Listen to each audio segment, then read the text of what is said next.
Welcome to Within WordPress. With me today is Matt Cromwell. Welcome, Matt.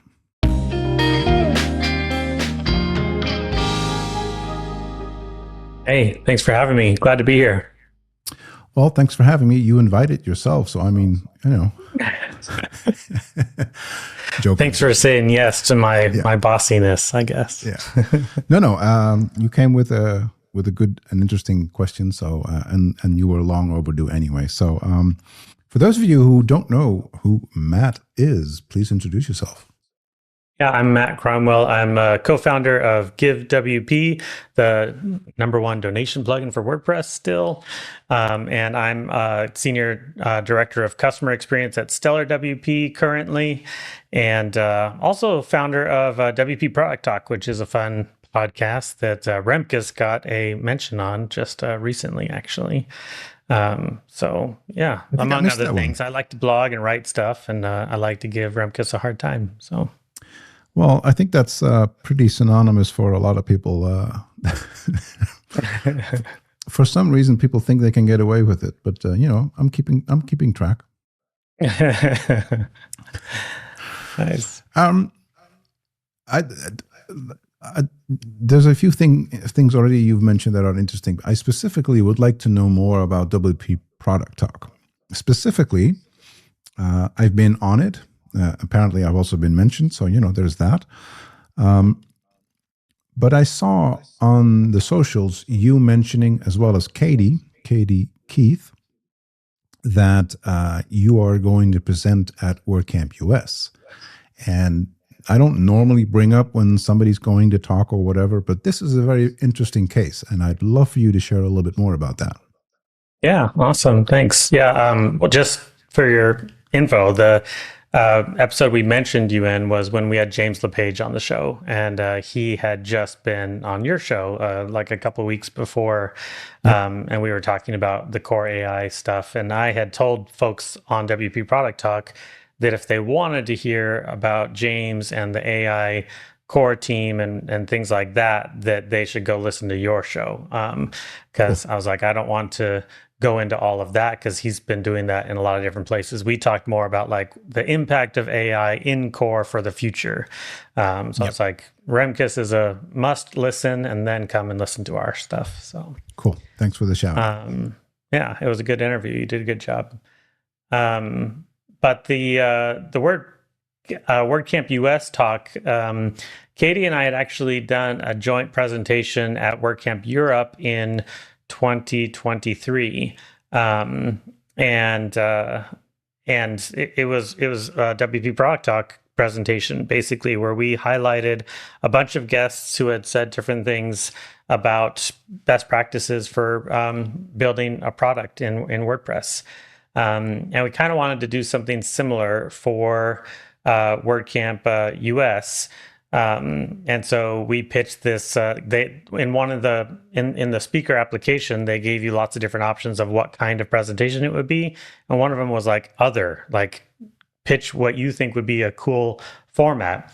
And we said, honestly, we would love to do like a masterclass format of how to do product in WordPress, because the opportunity that Katie noticed in particular was she had gone to a Shopify conference, and all of the presentations there, well, not all, but like a large majority of the presentations at that Shopify conference were all targeted at product businesses specifically. And she contrasted that to your typical WordCamp that's really focused on the end user website builder a lot more in general. And she was like, there's just a shortage of really good product focused talks at WordCamps. So let's, go full throated and get a big bang and try to have a really significant presentation at WordCamp US. And we actually went back and forth with the programming team before we submitted to kind of talk through like different options and ideas and whatnot that we had to beef up the product-oriented talks in general, not just for our talk, but in general. And we landed on this idea of pitching a masterclass idea, which they seem to like. And we're excited that they accepted it. So, yeah. I, I think this is one of the things where. So first of all, I'm super happy and stoked to hear that the content team over at WordCamp US uh, actually engaged into, let's try and find the version of this concept, this talk that just nails it on both ends. I think that's highly recommendable because we don't see that too much at WordCamps. For the vast majority, that's just send in what you want to do, and we'll just kind of go from there on what we like and what we don't like. This is actively engaging and recognizing, because if you're engaging, you're recognizing the topic is something we need to have discussed more. Yeah. What I particularly like about it is like Katie hinted at, the switch of who we're talking to. I feel for me, it's a bit of so first of all, this depends on which WordCamp, but I feel WordCamps have started to realize it's smart to think about who we're talking to. As a longtime organizer for WordCamp Europe as well as WordCamp Netherlands, we've always been very careful of who are we picking as our target audience.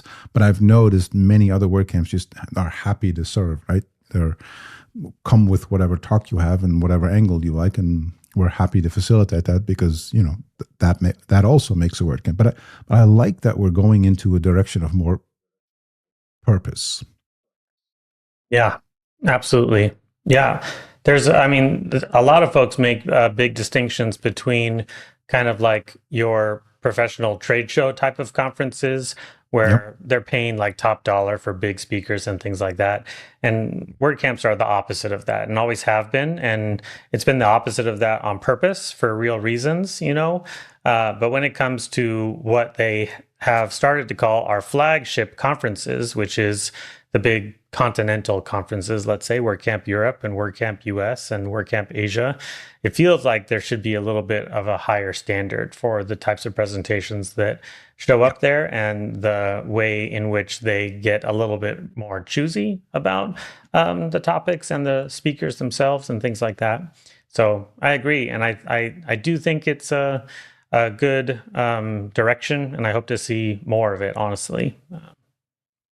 Yeah, so most people don't even know what the origin of let's start a WordCamp or let's organize a WordCamp, what that was. The intention was never to be just one version of a WordCamp. The intention has always been, however small the crowd, however large the crowd, or however dedicated on one type of crowd, whatever you like, it's fine. Just start organizing.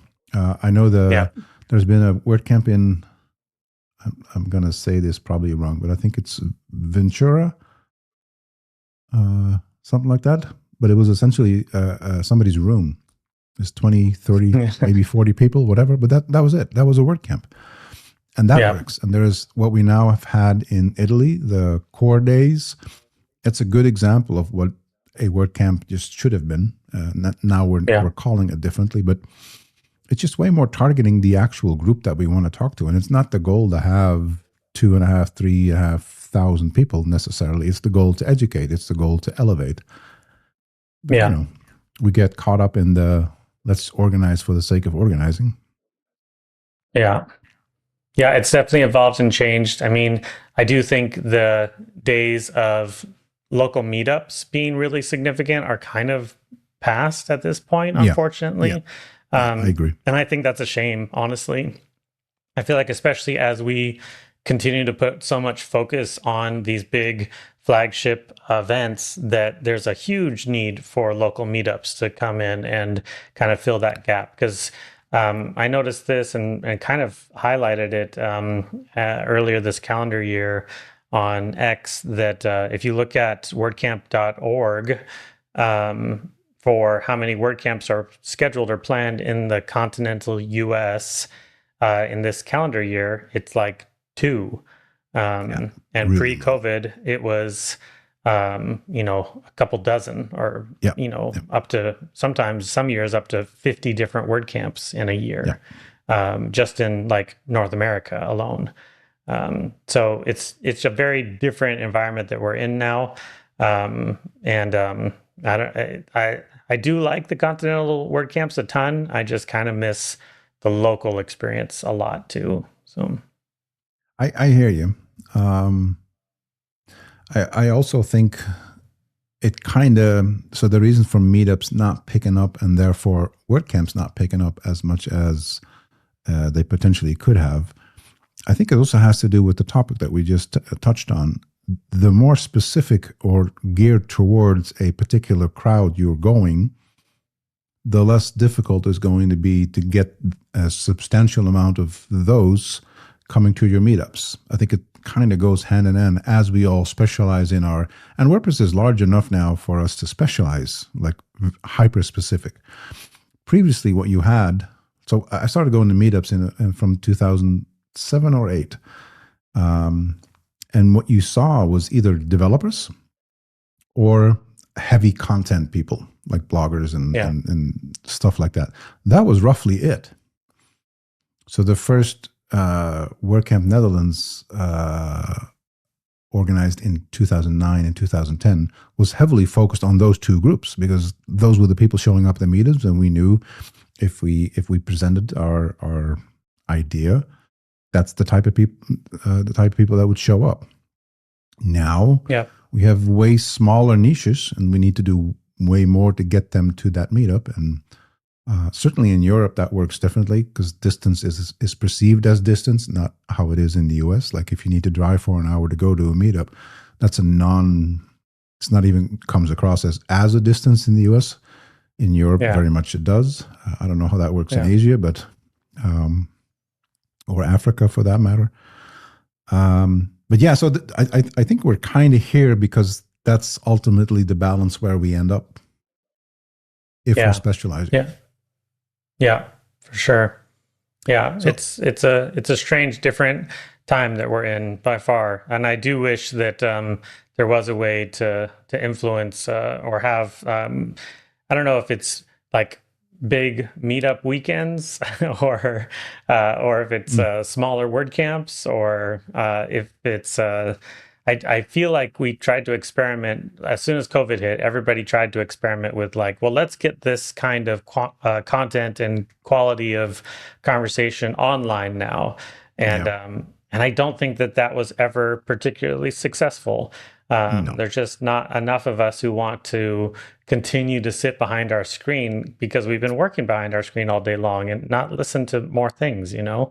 We'd much rather get out and see people. Like there's just the seeing people and being together just changes the whole environment so significantly. I agree. For me, an online event is an hour, maybe an hour and a half, and then I'm done. Like I'm done, because from that moment on, it starts costing me way more energy than I'm getting out of it. 100%. In real life, I don't have that. I'll be dead tired after WordCamp, sure, but 50 plus, it's going to happen at some point. So I accept that. But no, but the online, the movement to online, I don't think ever was. I mean, I think it was probably as best as it was ever going to get. But it's just not the same. It's not even remotely the same.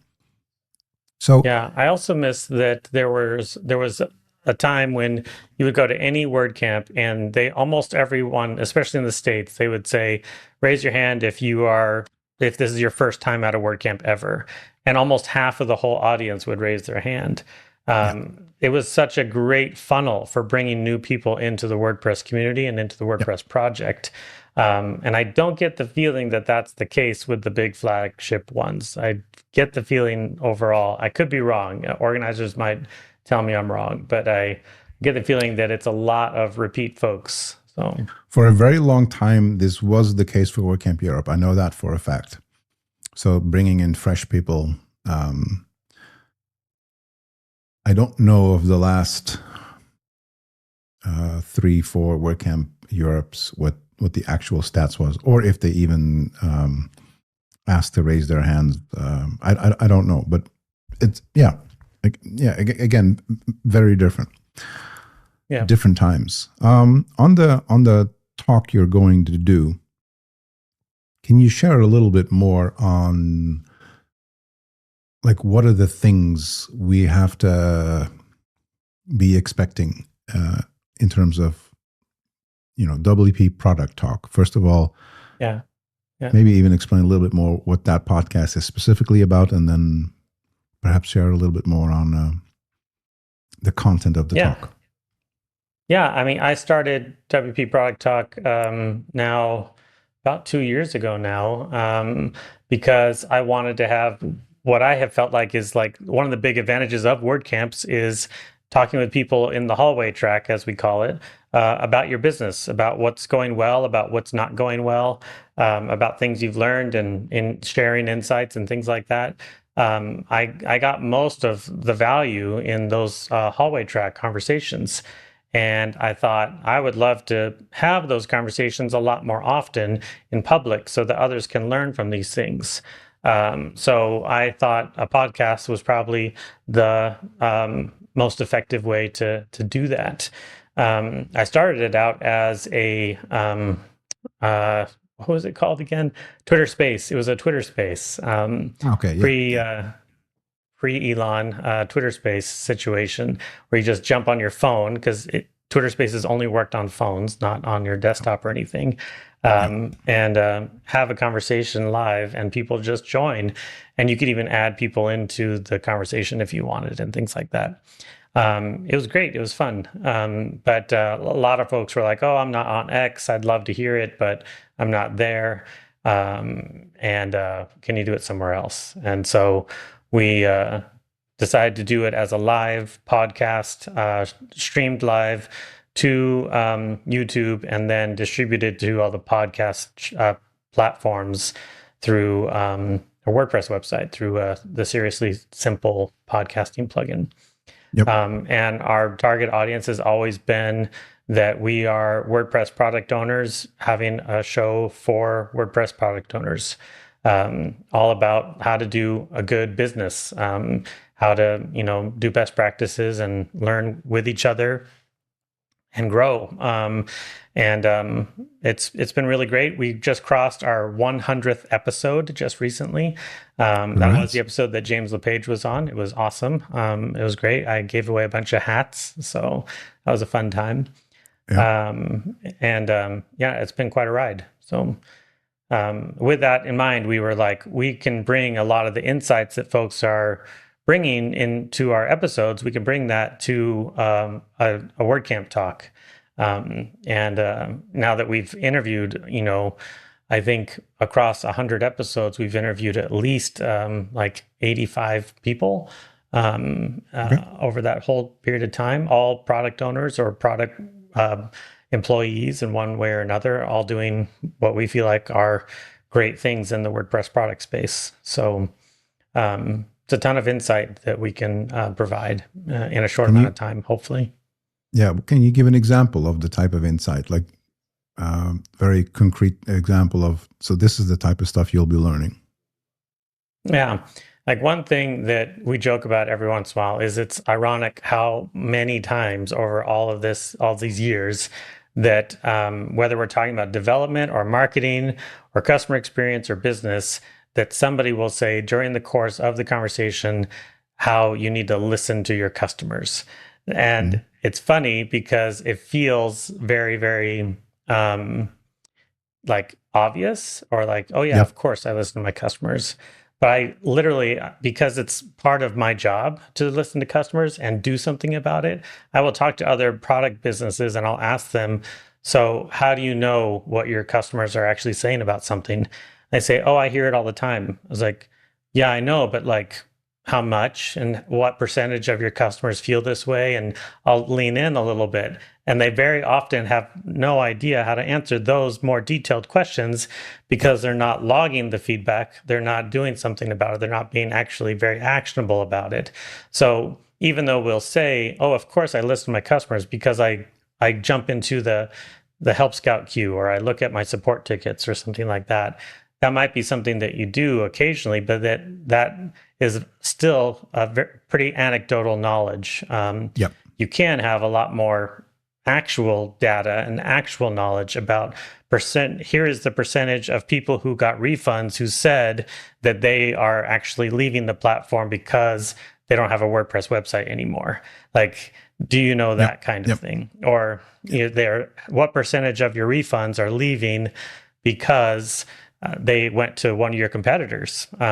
So it's a very different thing to say anecdotally, I listen to customers. It's another thing to actually have a process for how you process listening to your customers. So we have a saying in Dutch that goes, meten is weten, meaning if you measure, you can actually know.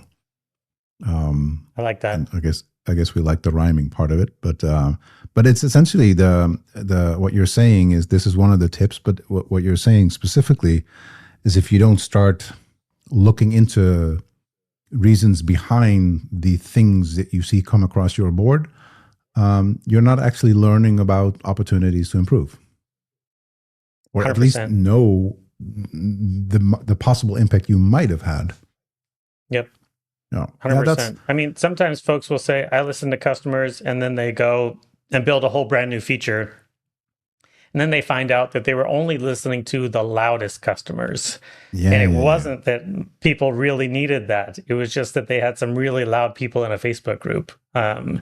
So we have, we have, when I say we, is Barry and I for Scanfully, we have sort of agreed with each other that we're actively listening to feedback, yes, and certainly when it comes to little improvements of the existing functionality.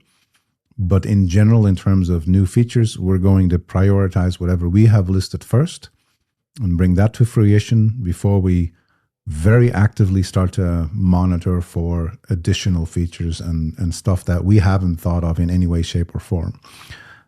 And then when we do, we're going to have to find a way to take into account the loud voices. Barry's been selling products for WordPress for ages, so he has a lot of hands-on experience. But it's because what he said made me think, like, yeah, okay, so prioritizing loud voices sounds logical because you get rid of the loud voices, but it's not necessarily the smartest thing for your business. I mean, maybe. What do you mean by that? Well, if you add a feature because there's loud voices and you spend a lot of time testing, building, and all that stuff, and you have it implemented, and the adoption rate of that is just poor on every single level, then what have you really spent time on? If you spent that same time on a feature that not only solves a latent problem, those are the best, but it's a feature you've added that nobody knew they wanted, but when they saw it was there, they got really excited about it and then started sharing and started talking about it, all that sort of stuff. That's just way more valuable. And I'm not saying that you shouldn't listen to the loud voices, and they might have good ideas, but it's not a given. So you need to validate whatever you're doing anyway. 100%. And then kind of disregard the loud voice. Like, okay, ask everybody. Here's 3 things we're thinking of implementing. What are your favorites here? Yeah. One of my favorite anecdotes about this came from Pippin Williamson, who is not in the WordPress space that much anymore, but like built easy digital downloads. And at one WordCamp, a hallway track conversation with him, he was like, I think customers are great. I listen all the time. But if all of my customers told me that I need to build a shipping module for easy digital downloads, I would ignore them completely and tell them I'm never going to build a shipping module for an easy digital downloads product. It just doesn't belong. And that's because I know what my product is, and I know what it's for, and I know who it's for. And all the folks who are saying that they need shipping actually want WooCommerce. They don't want EDD anymore. That little anecdote has always stuck with me really well, because there is a sense in which customer feedback and opinions are really important and should be really heightened in your product roadmap a lot, but not at the expense of the scope of the core purpose of your product. You still have to be a good product owner and with a good head on your shoulders. So. Yeah. Product ownership is both easy and extremely difficult at the same time. 100%. And I don't think that will ever change. I think that's just the nature of the beast. How long is the presentation? Is it a 45 or a Honestly, 60 we're not minute? totally sure yet. Oh, We got to figure out those details. could be an hour and a half. It's going to work. We'll see. We'll see. We've pitched a lot of different kind of ways that it could flesh out, but we're still trying to work out those details. Katie is actually away this week on a short vacation, and we're going to probably get together next week and really try to nail down all the details. So cool.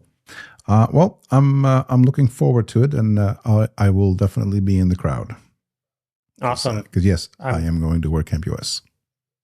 That's awesome. I'm looking forward to it too. I'm curious how it's going to go. Yeah. Hey, you mentioned AI a bit from the James's recording, as well as in general a bit. Your question you asked me, which kind of prompted us sitting, well, I was going to say across, but I have no idea where you directionally are. But although that is south, so you know. Anyway, you had an interesting viewpoint with regards to the implementation of AI and the questions you had around that. Could you summarize that for? Yeah. So there's like several different little inklings of trends and things that I've noticed about AI usage in code or in WordPress, let's say, that have made me really curious about where this is all leading.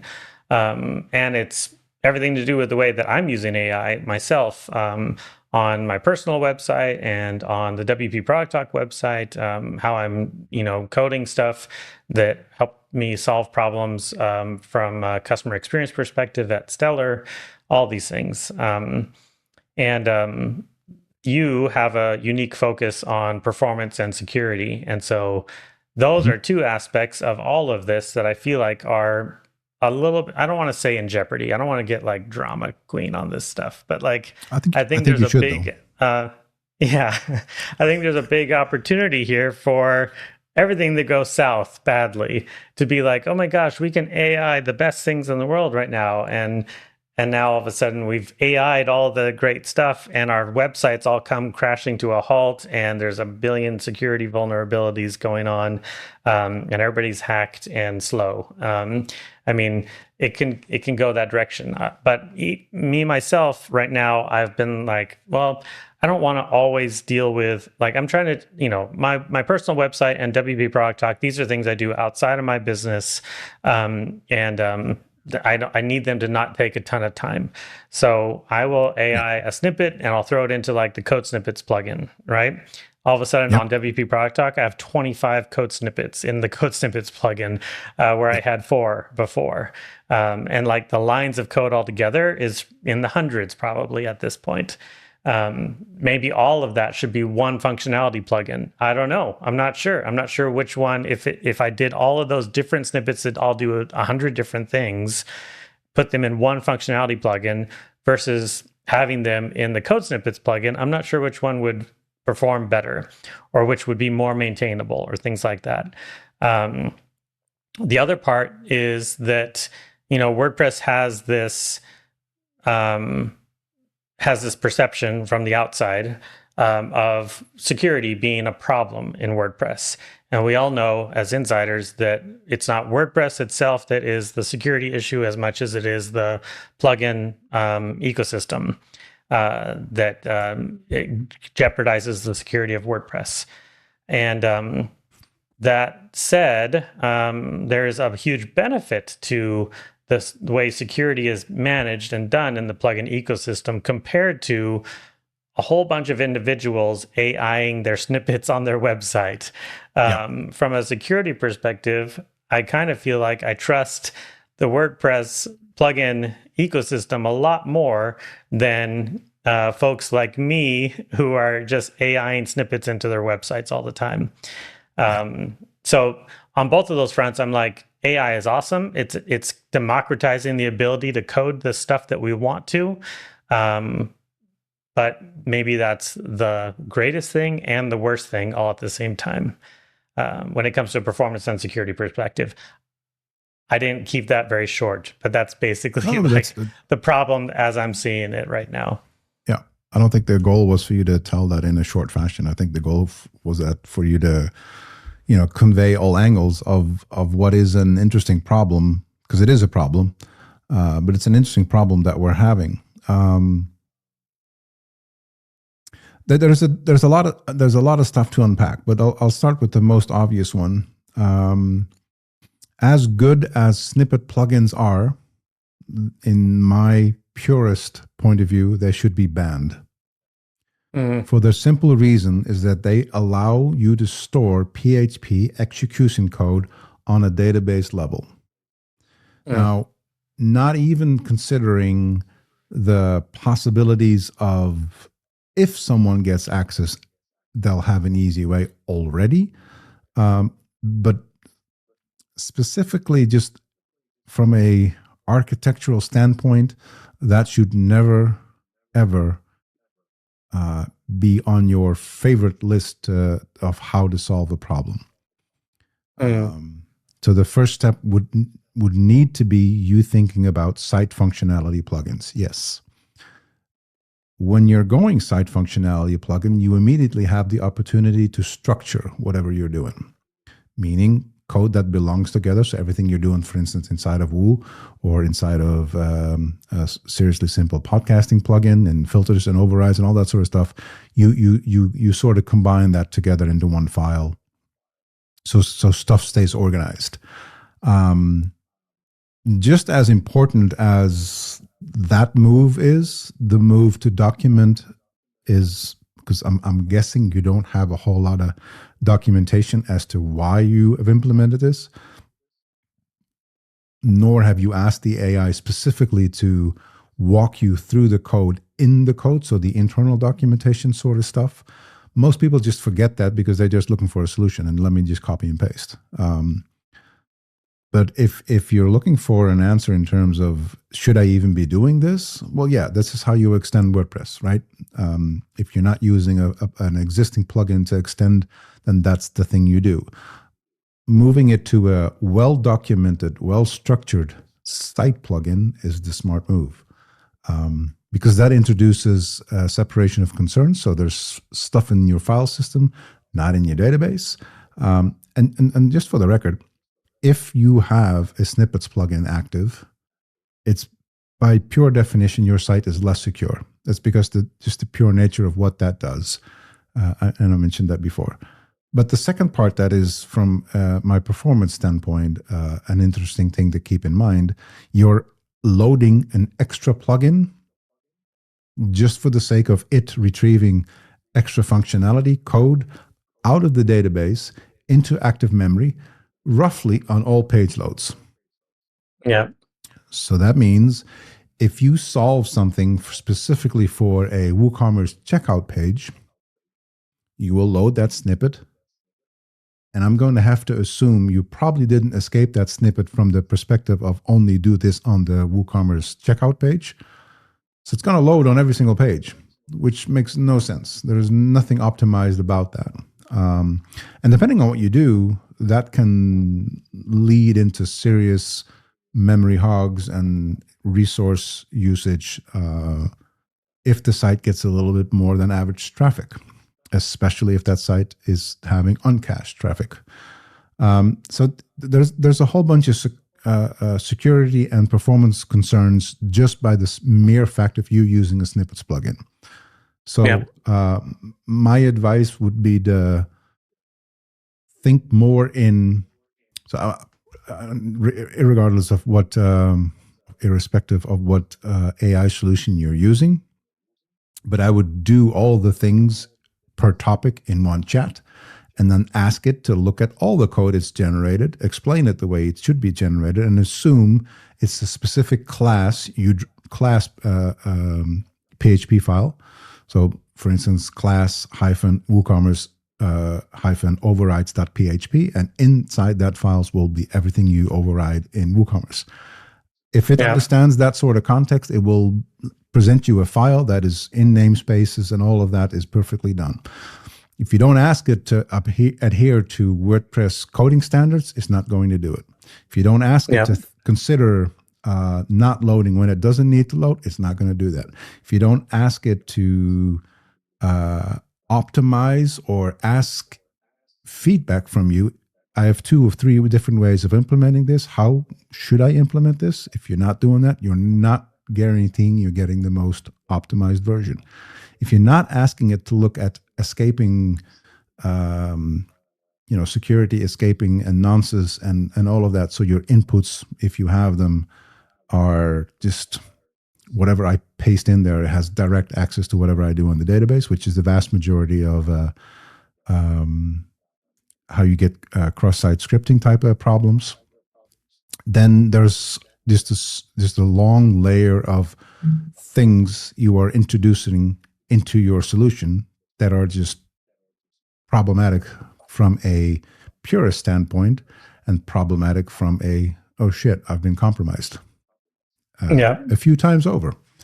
So it helps to have a purist state of mind when looking at these flyby type AI implemented solutions. This is, I'm very much aware that this is an uncomfortable truth for those who want to just quickly solve a problem. But the underlying problem that needs to be fixed is people understand that if they don't implement these types of things, they'll end up with a situation where your site is just never fully scalable, performant, and secure. And those are base things you want, because I promise you, there will be situations where they are beyond their control of how people have manipulated the poorly implemented solution. Now, if it's private code, it's roughly, there's one argument to be made against if it's private code and nobody knows what you're doing on that site, how unsafe can it be, really? If nobody knows how to target you or nobody has an extra account on your site, sure. But that doesn't mean it's impossible, because there are certain ways you can start hammering your site and just try to penetrate it in whatever way. And that's happening. That's happening 24/7, because we've all seen the bots, right? Yep, 100%. So no, I super appreciate that. I think as somebody who built websites in the past, I know that a site functionality plugin is best practice. And I made choices to use snippets because I was like, I just need like 2 snippets. I'm just going to drop them in there. That's one thing. But I think the big reason why, in my mind, it's such a concern is that the folks who want to use AI to code are not going to take the time to figure out how to FTP a site functionality plugin up to their website. They're just not going to do it. They're going to lean on a code snippet plugin for sure. Potentially, because that's also what AI will tell them to do. It'll be like, okay, now you need to put this into FTP and blah, blah, blah. And they're like, no, I don't want to do that. What else can I do? And it's like, oh, you can use a code snippet plugin. I think the usage of code snippet plugins in WordPress is going to exponentially grow over the next couple of years.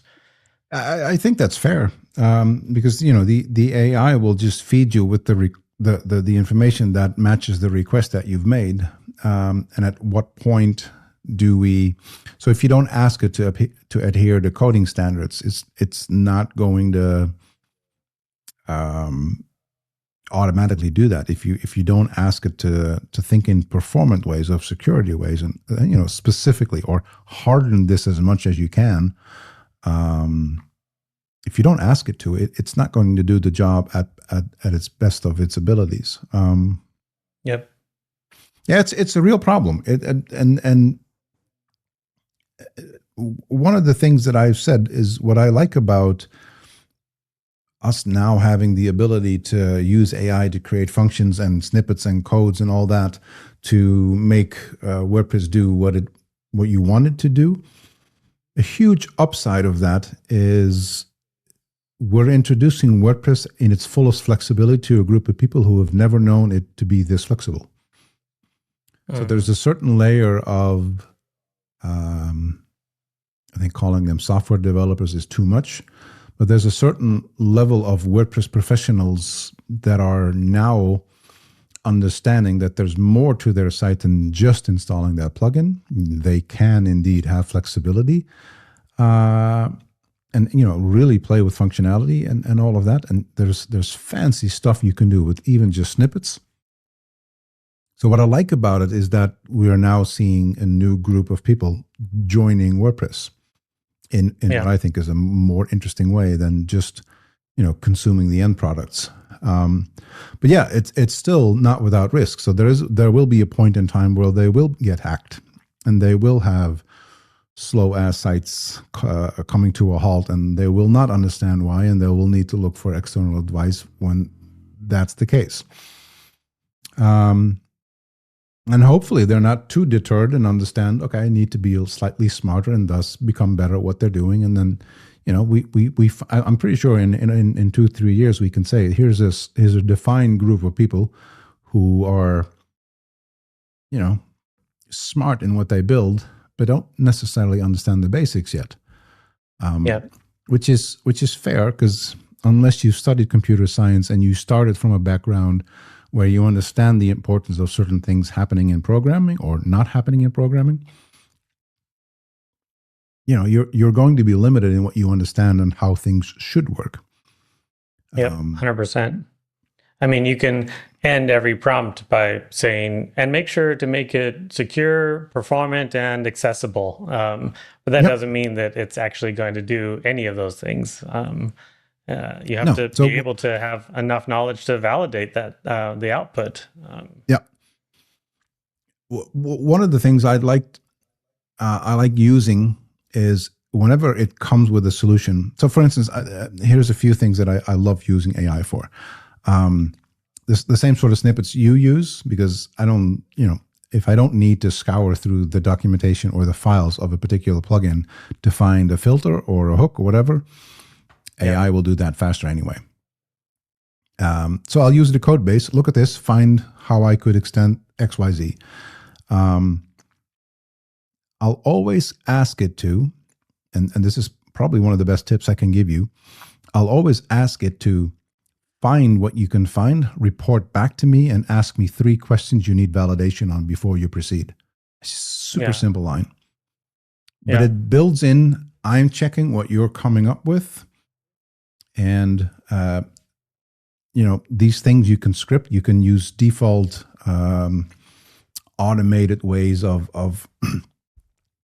whatever thing you build, you're adding this to the mix of questions. So the same thing in the same way you can add, and I should probably blog about this as I'm realizing it. But there's a few snippets where you can say, include your best practices, knowledges from, and then name your field. So security, performance, accessibility, whatever. It has access to the knowledge. It doesn't necessarily know you prioritize it. So it's just going to prioritize the basic request you ask it. But it's super interesting to see that group become more active with WordPress, because I do see that. It for me, it's helped me a ton to code again. I literally, in my day-to-day, I was not coding really anything. And I did start, I'd say about 6 to 7 months ago, I started using Cursor for things overall. I have a article coming out next week. I have an article on my site about building a WordPress plugin with AI. And I wrote that over a year ago now, and it was with like a custom GPT, and I was just copy pasting from ChatGPT into a file. And I was like, look, you could totally do it. It totally works. But you do Cursor, it gives you all the context of your whole entire WordPress website. And I literally built a pretty fun little plugin that I didn't code any of it. I don't think I touched a single line of code. I validated it. I'm able to see all the code and validate the output and tell it to do it differently and all those kinds of things. But Cursor did all of it. And I'm going to be shipping it to my website as a plugin, not a functionality snippet. And it's a fun little thing. But to me, it's amazing. I can't believe that we've gotten here so quickly. the next that iteration of where these things go, I think, will probably shock us again, most likely. I think which is good and bad, honestly. Yeah, and I haven't decided which direction I'm leaning towards most, if I'm really honest. And that's more to do with there's a level of uncharted territory here that is far exceeding what we possibly can imagine. Because so first of all, let's at least acknowledge that you and I most likely are still in the 1%. Of 100 people, there's just a really small percentage of people actually working with AI in a meaningful way. Yeah. So let's at least start there. But from that 1%, turn that into 100 people. I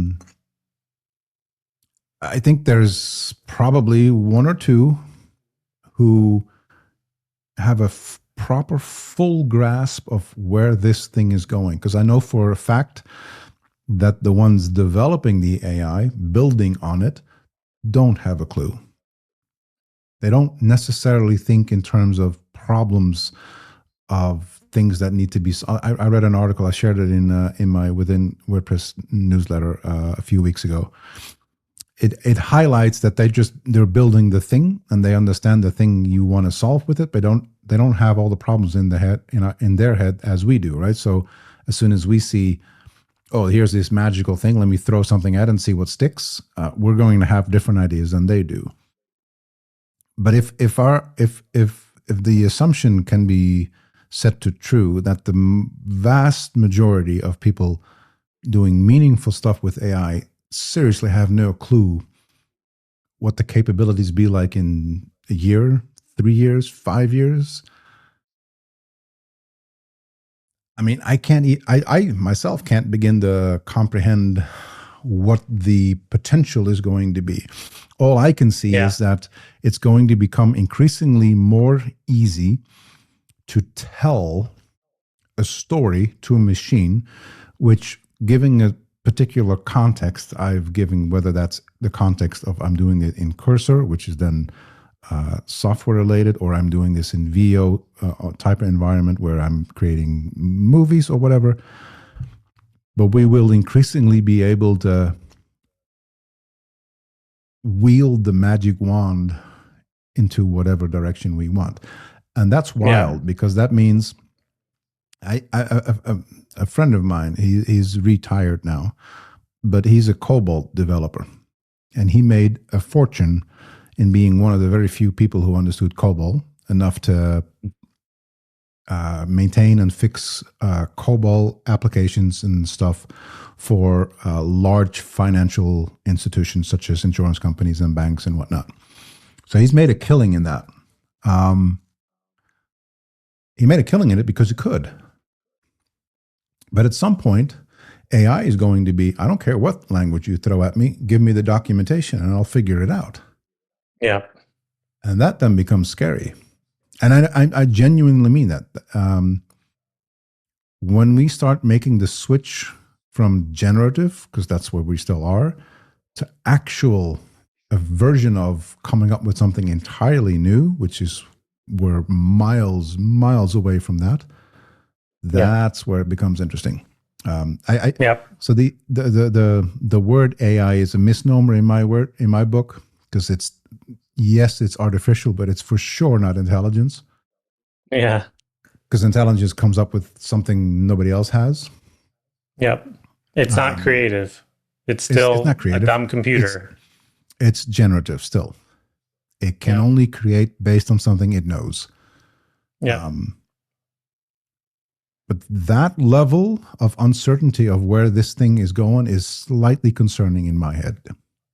Yeah, it's a classic Jurassic Park kind of situation. It has that potential. Being so excited that we're not thinking about whether we should. Yeah. I'm sure you've seen the meme where somebody says, I'm saying thank you to every single prompt and receive that I get from the AI, just in case this. Just in case. Yeah, exactly. Let's be polite Cyberdyne. to our new overlords for sure. Yeah, I exactly. mean, So yeah, I see those memes and I go like, funny, but also if it has memory, if we and even if you look at where and how we're storing memory, there's interesting projects going on where DNA is being used to store data, where crystals are being used to store data, and there's gigabyte, terabyte, petabyte, however high you want to go. These solutions, they have not found a way to stabilize them yet, but the opportunity that those methods hold for the storage of data and combine that with computing power, we are already exceeding beyond getting close to atomic level. At a certain point, those things are going to converge into a scary machine, for sure. yeah, yeah. I mean, that's a big part of the whole thing is that all of this doesn't happen in a vacuum.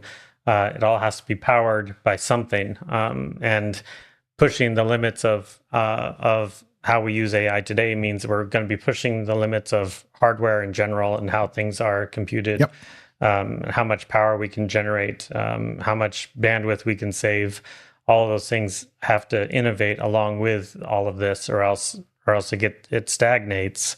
And it's a similar problem with like electric cars. We would love to see electric cars everywhere, but there's no infrastructure to support them at all. We would not. You can't. You're gonna really like cart before the horse on that one. In many ways, I feel like AI is similar. It's like now we have this ability to like process amazing things with AI. If only we could have the bandwidth to catch up to it. I've in fact seen. I think two companies of late, probably this week, where I saw something where they said we have stopped investing in AI because we cannot keep up. And those were companies who could benefit from AI. And they go like, we can't keep up, so we're just gonna keep it basic and just do a few things, but just kind of look at it for now because we just simply cannot keep up. Yeah. And I go, it's a lot. Whoa. For sure. I mean, even in Stellar right now, we have been trying to use it and incorporate it into our workflows in different ways. But it feels like every 3 months, we're like, oh, wait, now there's a whole nother way that's way better for us to do all of these things. Honestly, a lot of that is disruptive to day-to-day operations, and so I can relate to folks who are like, we're trying to keep up, and all it's doing is like making us slow down and have to like reinvent the wheel every 3 months, and that's not healthy for our business in the long term. One of the things I like playing with from the very early days from ChatGPT, the 3.0, the meaningful version to play with. There was stuff that I was just testing out. I played with JavaScript, I played with PHP, I played with Bash, all these types of things. And the fun thing of being, 2 years now later, that the original question that I asked it to produce, I'll just find that thread again, change the agent that I'm using, and I'm asking the same question again. And it's wildly how much that's been improved and how much extra, context it gives, and it's just wild what the difference is. And if I couldn't perceive where that went in 2 years, then I'm for sure as hell have no clue what this is going to be in 5 years. Yeah, except for understanding that it's going to be monumental. Absolutely.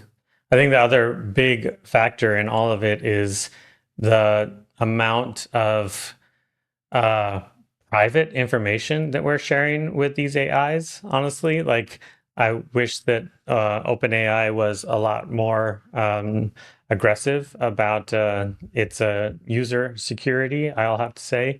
Because, a lot of folks will joke about like, oh, I logged into my grandparents' laptop and I saw their Google search history, and it's so embarrassing.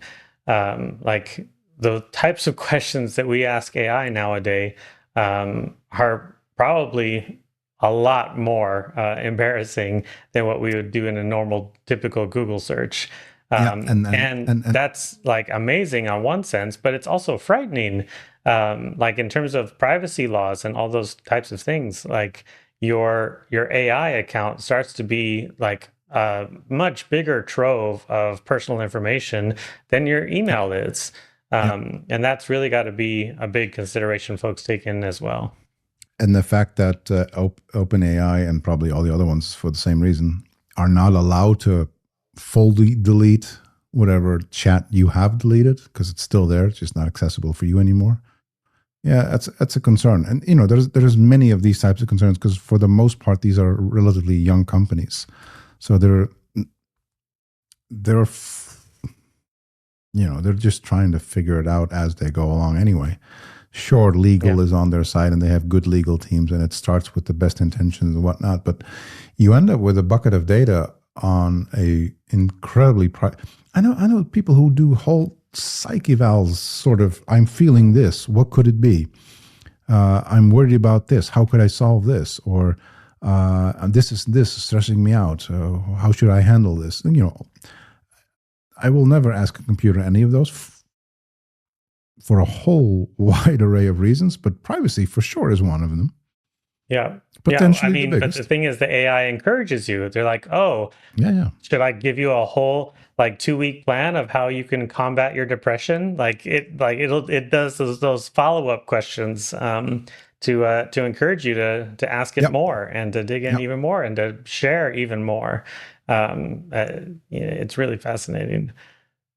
It is. And scary. It is. I think I was gonna say the same thing. It is super fascinating as it is scary. Yeah. Well, all right. I would say on that bombshell, thank you so much for being on the podcast. I think this is a fun conversation for anybody who wants to hear a different approach to AI and the friendliness of it. And at least it should. I hope this makes you think. 100%. Appreciate it. I'm glad I was here. Glad you were here.